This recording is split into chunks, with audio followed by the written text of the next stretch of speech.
일본이 한국의 경제적 도발을 감행하자 인도네시아에서도 이에 반발하는 목소리가 높아지고 있습니다. 특히 인도네시아 국회의원 함다니 의원은 일본 대사관 관계자를 불러 한일 간 수출 제한 조치에 반대한다고 밝히며 한국을 지지했습니다.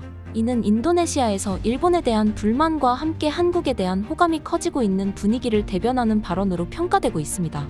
인도네시아는 2018년 산업 4.0 로드맵을 발표하며 사물인터넷과 같은 첨단 기술을 포함한 4차 산업 육성 계획을 추진해왔습니다. 이 프로젝트는 처음에 일본 노무라 증권에 의해 기획되었지만 인도네시아의 조코 위도도 대통령은 이 계획의 구현을 한국에 맡기겠다는 결정을 내렸습니다. 한국이 일본보다 기술 이전과 협력에 더 적극적이라는 점을 높이 평가한 것입니다. 인도네시아는 오랜 기간 동안 자동차, 전자제품 등 다양한 산업에서 일본의 강력한 영향권 아래 있었습니다. 일본 자동차 브랜드가 인도네시아 시장 점유율의 97%를 차지할 정도로 높은 지배력을 보이고 있었지만 일본이 기술 이전에 소극적이라는 점은 인도네시아 정부의 불만으로 작용했습니다. 반면 한국은 압축 성장을 통해 선진국 대열에 오른 경험을 바탕으로 동남아 국가들과의 협력과 기술 이전에 앞장서 왔습니다. 이러한 차이가 인도네시아가 한국과의 협력 관계를 강화하려는 이유가 되었습니다. 한국은 인도네시아의 중요한 파트너로 떠오르고 있으며 다양한 분야에서 협력이 확대되고 있습니다. 인도네시아는 자카르타 대방조제 건설에도 한국의 새만금 방조제 기술을 도입했으며 자카르타 도시철도의 정전 사태 예방을 위해 서울교통공사의 기술 지원을 요청하기도 했습니다. 또한 인도네시아는 먼 바다로 나가는 어선을 건조하기 위해 한국 성동조선해양과 협력해 수리조선소 건설 방안을 논의하고 있습니다. 양국의 협력은 방산 분야에서도 활발합니다. 인도네시아는 한국산 T-50 고등훈련기와 1400톤급 잠수함 등을 도입하며 한국은 인도네시아의 주요 무기 공급국으로 자리 잡고 있습니다. 이러한 무기 협력 덕분에 한국은 최근 5년 동안 무기 수출이 94%나 증가했으며 전 세계 무기 수출국 순위에서 11위에 올랐습니다. 한편 인도네시아에서 한국산 김이 일본산보다 10배 가까이 많이 팔리며 시장 1위를 차지하고 있습니다. 이는 한류의 영향으로 K-푸드에 대한 인기가 상승했기 때문으로 인도네시아에서는 한국이 김의 종주국으로 인식되고 있습니다. 또한 현대차는 일본이 장악한 인도네시아 자동차 시장에 도전장을 내밀었습니다. 현대차는 연간 25만 대를 생산할 수 있는 완성차 공장을 인도네시아에 건설 중으로 조코 위도도 대통령은 현대차가 인도네시아 자동차 산업의 어머니 역할을 해주길 기대한다고 밝혔습니다. 인도네시아는 일본의 그늘에서 벗어나고 중국의 영향력을 견제할 수 있는 파트너로 한국을 선택했습니다. 한국은 인도네시아의 경제 롤 모델이자 신뢰할 만한 동맹국으로 자리 잡고 있으며 양국의 협력은 향후 더 큰 도약을 이룰 것으로 기대되고 있습니다.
지난해 우리나라 김 수출액이 1조 원을 돌파했습니다.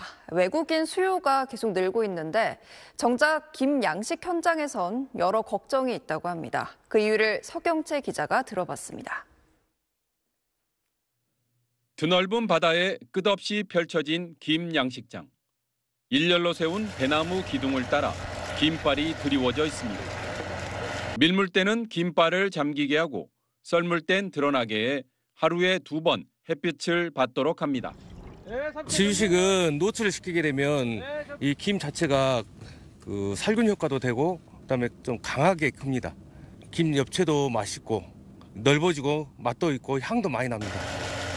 양식 어민들은 김 수출이 늘어 좋긴 하지만 앞으로가 걱정이라고 말합니다. 지역 5,000개 소속 170여 양식 어민들 평균 나이가 60대 중반입니다. 거의 70 다 돼가지고 많이 하면 10년. 이제 그 후기자들이 없을 게 거의 걱정이죠. 현장 작업은 외국인 노동자에게 의존할 수밖에 없는데 이마저도 사람 구하기도 쉽지 않다고 합니다.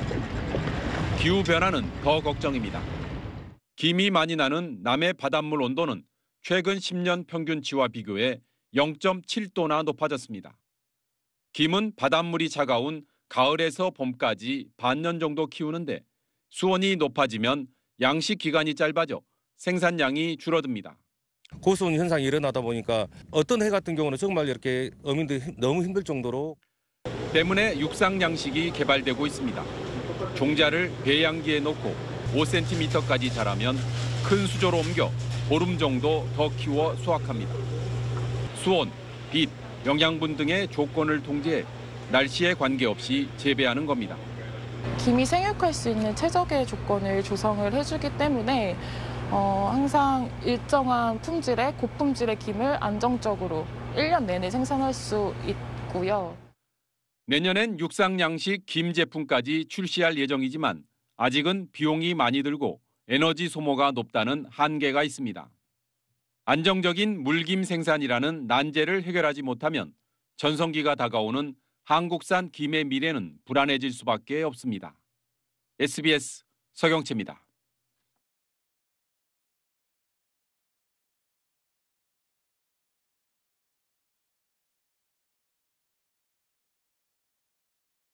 한국 음식, 이른바 K푸드 열풍이 인도네시아 등 동남아에서도 불고 있는데요. 현지에서 활동하는 재외동포 경제인 한상들의 유통망이 밑바탕이 되고 있습니다. 박웅 기자가 취재했습니다. 군산의 한 식품 공장에서 된장을 포장하는 손길이 분주합니다. 학교 급식으로 장류를 납품하던 이 회사는 해외 수출에도 당당히 뛰어들었습니다. K푸드 가운데 떡볶이 같은 즉석식품을 현재 20여 개 국가에 판매하고 있습니다. 우리 전통 된장, 고추장 이거를 세계에 알리고 싶었어요. 저는 우리나라에 유일하게 우리나라만이 갖고 있는 걸 알리고 싶었고 거기에 태극기를 꽂겠다라는 어떤 참 그런 꿈이 있었어요. 인도네시아 최대 도시 자카르타에 있는 체인형 마트. 즉석 요리를 비롯해 한국을 대표하는 라면과 과자 등은 현지에서 인기몰이를 하고 있습니다. 여기는 지하 물류창고입니다.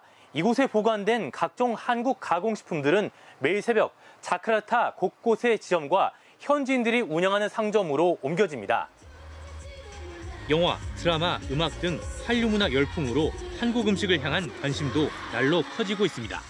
Pertama kali tahu makanan Korea kebetulan diajak sama orang tua saya sekitar 20 tahun lalu.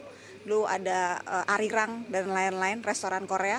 Semenjak bergeser ke sini, semenjak banyak K-drama atau K-pop, mulai diperkenalkan makanan-makanan baru lagi. Jadi menambah variasi makanan Korea yang bisa dipilih.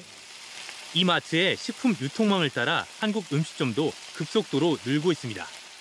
만족하죠. 그래서 원래 여기서 우리 식당이랑 너무 잘 가까우니까 그래서 저기서는 그 물건도 생생하고 특히 야채는 생생하고 매일매일 저기서 받았으니까. 이 같은 K푸드의 인기는 40여 년 전 인도네시아로 건너온 한상에서 비롯됐습니다. 처음엔 한국 파견 근로자들에게 김치를 팔기 위해 낸 작은 상점이 지금은 40개의 지점을 갖춘 유통업체로 성장했습니다. 중국 식품과 일본 식품이 차츰 자취를 감추어서 그 자리에 한국 식품이 들어가는 것을 내가 봤어요. 그래서 이게 인도네시아의 그 식품 문화가 한국 식품 문화하고 비슷한 게 많구나. 매웠고 스파이시한 이런 것을 상당히 좋아합니다. 소외계층 나눔 활동 등으로 현지인의 마음속으로 깊이 파고들었기 때문입니다. 심장병 어린이 도끼를 해서 매해 시작한 것이 50명 제돼서 애들이 많이 커가지고 활발하게 학교 들어갔다고 인사하는 거 보면 참 그 보람을 느끼죠. 현재 전 세계로 진출한 유통업 관련 한상 기업은 모두 100여 곳이나 됩니다. 네트워크가 되어 있기 때문에 우리 한국 기업이 그런 그 한상을 통해서 현지국의 수출이나 수입이나 투자를 하게 되면 또 우리 청년이나 대학생들을 취업이나 창업을 하게 될 때 이 한상 네트워크를 통하면 훨씬 원활하게 풀릴 수 있는 거죠. K푸드 한 해 수출액은 10조 원 규모. 지구촌 한상들이 구축한 거미줄같이 촘촘한 판로가 국내 식품업계에 또 다른 기회가 되고 있습니다. KBS 뉴스 박웅입니다.